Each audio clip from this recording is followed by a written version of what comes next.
I'm fed up already. Why do I have to take care of that old man? I'm going to divorce him, so that old man who needs care is a stranger to me now. That ugly daughter is also a stranger. I'll take this house. Hey, calling someone ugly is rude. My two sisters and I, who were worried about our elderly father's sudden remarriage. Our bad feeling was right on the mark. My name is Heather. I'm a 39-year-old housewife. I have two older sisters.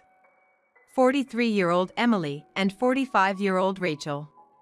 Rachel moved to another state because of her marriage, but the three of us sisters get along very well. We used to fight a lot when we were younger, but now that we're this age, that's stopped.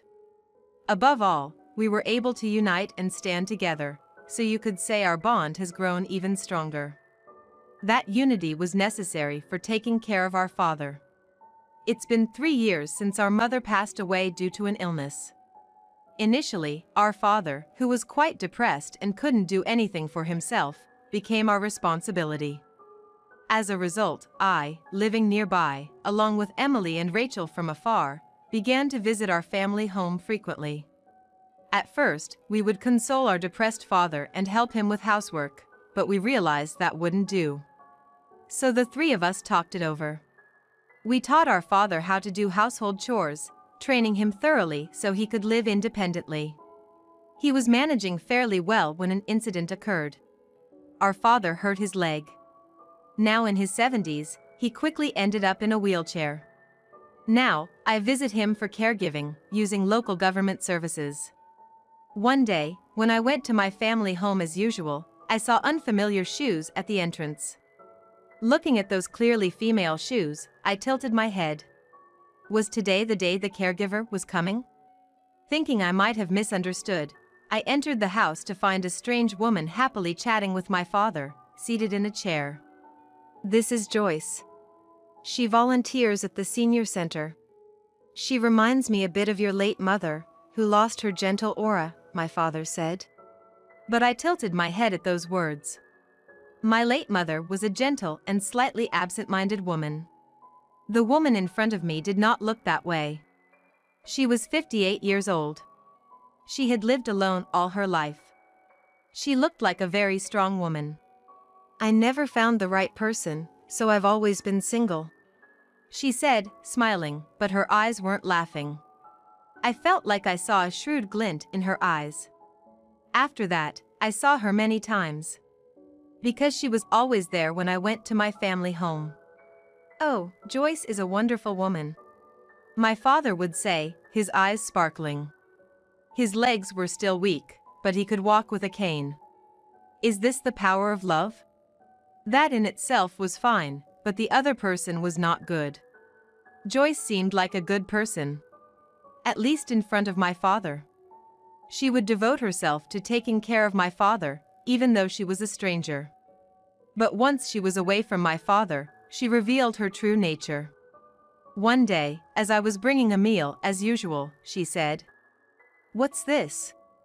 It looks bad." And she literally threw it away. Hey! Seeing the food I'd made tossed into the trash, I involuntarily raised my voice. But Joyce sneered at me and said, "It's because you give him such bad food that he never gets better." Oh, well, you see. My father, who had heard the commotion, came hobbling over with his cane, just as I was about to complain. What's going on? Heather yelled at me, Joyce said. The moment Joyce recognized my father, her attitude changed completely. It's like she has a split personality. It's because you're throwing away the food I made for Dad, isn't it? That's awful, Heather. You were the one who threw away the food I made. What? Hey Heather, what are you doing to Joyce? What? Love might have revitalized him, but love is blind, and my father is completely fooled by Joyce. No matter what I say, he fully believes in Joyce. That's a real problem. When I called my oldest sister, Rachel, she said that with a sigh. It's more than a problem. Dad's completely smitten. Old age love. That can be quite tough. What do you think we should do? Maybe we should just let them be? I thought that was irresponsible, but it seems that my father has become more stubborn as he's gotten older. If we oppose them outright, he'll just become more obstinate, so my sister and I decided it's best to let them do as they please. Even though we're letting them do as they please, we still worry, so we visit every few days to check on them, but Joyce is always there. And the number of times I've been turned away with "He's sleeping now, please go home," has increased.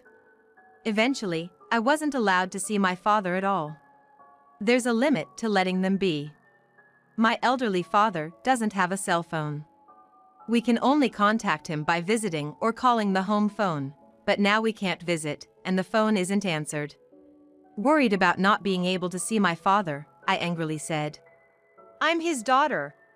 Why won't you let me see my father?" But was answered with, "Because he says he doesn't want to see you." And the door was shut in my face. I consulted with the home care facility, and it seems that he's still using their services, so he appears to be safe. But I was told, "He doesn't seem to be doing well lately," and panicked. Maybe I should force my way into the house? Just as I was thinking this, I got a call from my father, and the 3 sisters were summoned. "What could it be, all of a sudden?" said Rachel, my oldest sister. "I've got a bad feeling about this," said my next sister, Emily. I just nodded in silence. Then, "I'm thinking of remarrying," my father said, and Emily's bad feeling was proven right. Back in my childhood home, where I hadn't been for a long time, seeing my father again after so long. Seeing the change in our father, we were at a loss for words. The house was in a state of disrepair, uncleaned and disheveled. My father, who had been lively since meeting Joyce, was now thin and lacking energy. Who could possibly celebrate his remarriage in such a state? "I object," said Rachel, my oldest sister, as expected. "I object too." Emily nodded in agreement. "Me too." I raised my right hand to show my agreement with my sisters. But my father said, "I didn't ask for your permission.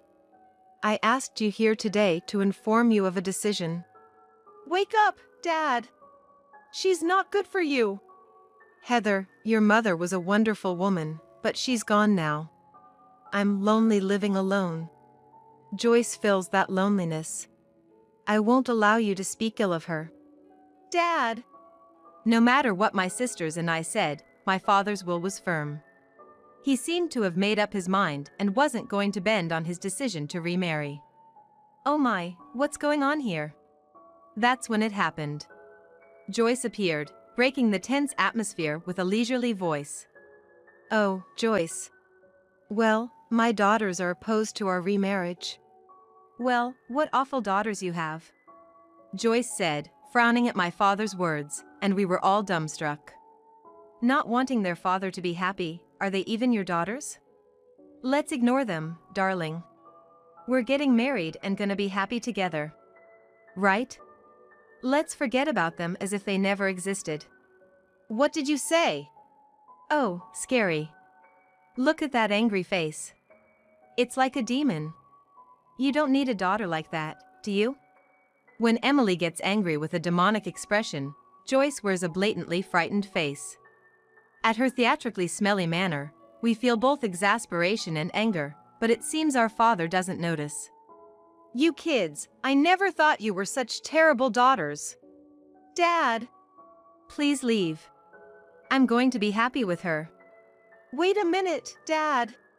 Though I wanted him to change his mind somehow, Joyce blocked my father's way.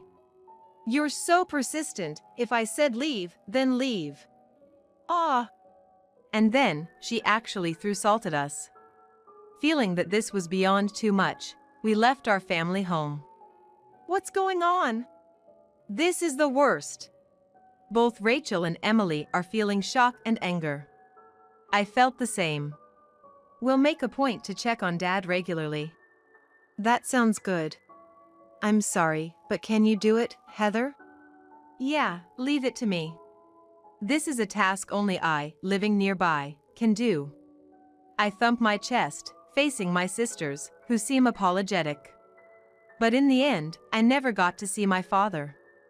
And it was almost a month since my father's remarriage. One day, as I was heading towards my family home, I was shocked by a presence coming straight at me. Dad! There was my father in a wheelchair. Moreover, he was utterly thin and emaciated, looking like a completely different person. Dad, what's going on? Tears well up in my eyes at his drastic change. My father trembles slightly at my voice and gazes at me weakly. Oh, Heather? No, it's just something. It's not just something. And what's this bag? Looking, I see my father holding a small bag. Inside it, there are a few pieces of clothing. But that's it, and there's nothing else. What's this? Joyce gave it to me. What? She told me to take it and leave. What are you talking about? I was surprised and took my father home to rest. My in-laws, who live with me, were astonished but must have felt that something was wrong, so they immediately laid him down in my bed. After confirming this, I told my in-laws, "Please look after Dad for a while," and immediately left the house. Of course, I was headed for my family home. As I opened the front door and entered, there stood Joyce, who had become my mother-in-law, right in front of me. What's going on here? You threw out my father. What a surprise. Strangers shouldn't just walk into someone else's house. Stranger? I am the daughter of this house's owner, my father. You're a stranger now. What? Without being flustered by my anger, Joyce said. Why should I take care of an old man? That's just unthinkable. I'm divorcing him, so that old man who needs care is a stranger now. What? And while we're at it, you ugly daughter are a stranger too. I'll take this house. Ugly has nothing to do with it. And what about his house? Considering the care I've been forced to give, it's only fair, isn't it? Care? You've only been remarried for 1 month. You plan on taking this house for such short-term care. 1 month or 1 day, care is care. I'm fed up. With that, Joyce let out a deep sigh. Okay, if you understand, please leave. Stranger. Hey, wait! Yelling, I was pushed out by Joyce with incredible force. Finally, she brought out the salt again, so I hurriedly fled from my childhood home. The front door slammed shut behind me. Oh, I can't believe this. When I got home, my father was asleep. He seems quite tired. And it seems he hasn't been eating properly, so he devoured the quick porridge I prepared. Saying this, my mother-in-law looked at my father with concern. Probably, that Joyce or whatever didn't even feed him properly. Really? When I called the home care facility, it seemed Joyce had unilaterally refused home care. We heard about the remarriage and that the daughters agreed. The puzzled-looking caregiver said. Blaming her would be harsh, wouldn't it? After confirming the facts, I called my 2 sisters. I can't forgive her. We won't forgive her. Shall we do it? My sisters both answered my question with, let's do it. Then, let's do it. I think what Joyce is doing is illegal. She needs to learn a hard lesson. So what should we do? This is what we'll do. I'm home. I'm home. I'm home. My 2 sisters and I passed through the door of our childhood home. Foolishly, the locks hadn't been changed yet.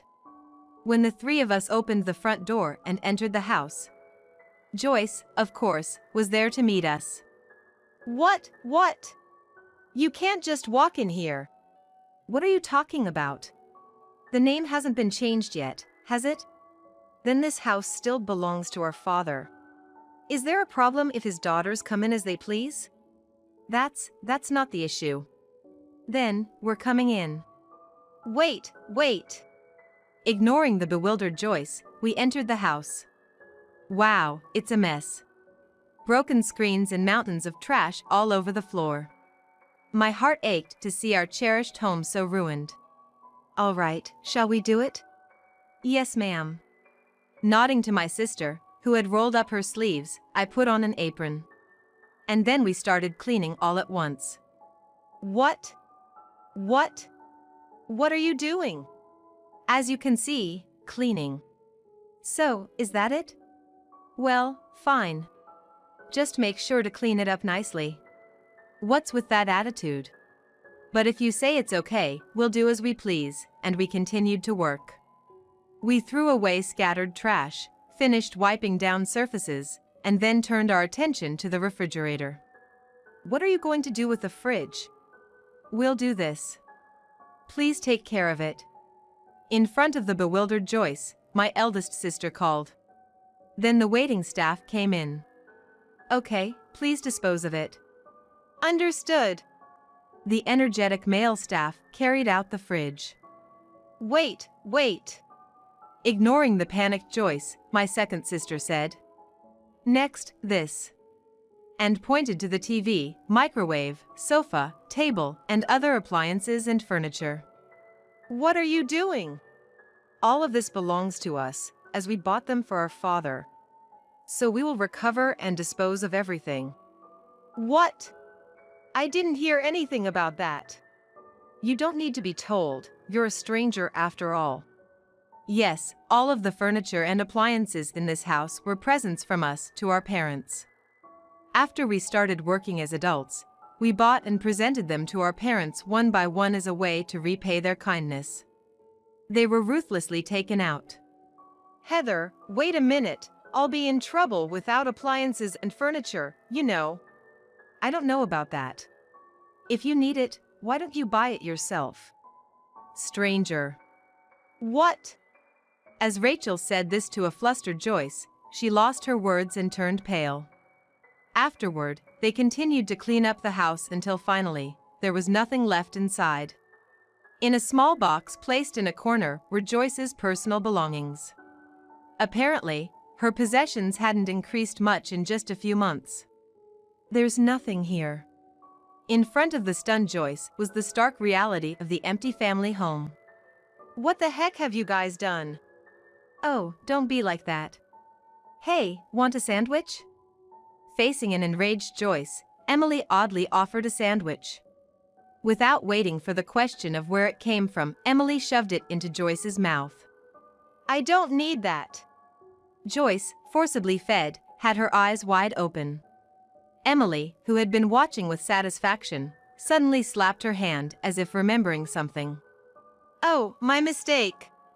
I forgot to put salt on the sandwich. How tasteless of me. Silly me. With that, she took out a bag of salt. Upon opening it, she said to Joyce, "Here's the salt," and threw it all over her. Yikes! Bleh, bleh. Salty. What are you doing? Don't be like that. Enjoy the salt with the sandwich. This much salt, who needs it?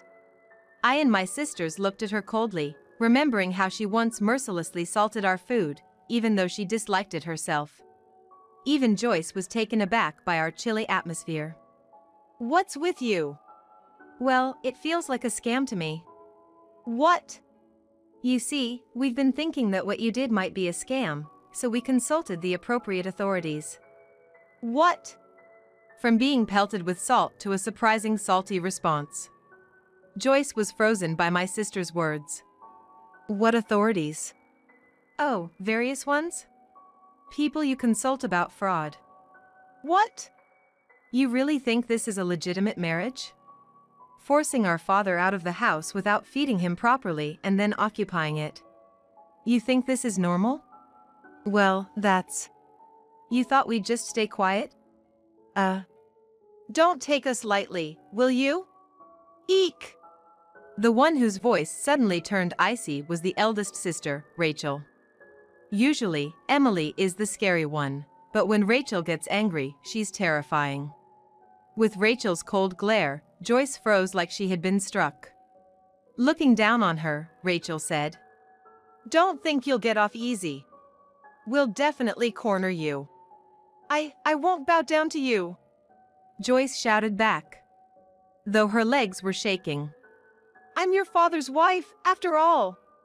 Regardless of the duration, I'll definitely get this house." Oh, that's not right. The one to challenge Joyce's declaration to take over the house was Emily. "What?" "You're mistaken because you're Dad's wife." "What?" Joyce, not understanding what was said, was dumbfounded. To her, Emily slowly said, "It seems Dad didn't file the marriage certificate with you." "What? That's impossible. It has to be a lie." "It seems to be true. We checked at the town hall. You still have your maiden name, Joyce Miller." "That's a lie. It has to be." "Maybe Dad's getting a little senile. He prepared the paperwork, but it seems he didn't submit it. If you don't believe it, why don't you check?" That was the final blow. Joyce collapsed to her knees at my sister's words. Afterward, with the help of appropriate consultation agencies and lawyers, it was concluded that Joyce's actions amounted to fraud. Moreover, it turned out that Joyce had been married several times, conning her partners out of money and property before divorcing them. Most of the victims were elderly, and she was targeting those with diminished judgment in her despicable crimes. In Dad's case, our presence as daughters seemed to have hindered her, so his life was not endangered, but it was still a dangerous situation. We were relieved that the worst did not happen. Joyce was arrested when numerous past crimes came to light. Apparently, she was wailing at the moment of her arrest, but it was a case of you reap what you sow, or she got what was coming to her. She should regret it as much as she can. My father has moved into a nursing home. It's because there were various symptoms that seemed like dementia, such as forgetting to submit the marriage certificate. Luckily, we didn't have to wait long, and there happened to be an opening in a good facility. I hope he can spend the rest of his life in peace. With that wish, we three sisters, Heather, Rachel, and Emily, watch our sleeping father. By his bedside, there's a picture of our smiling mother.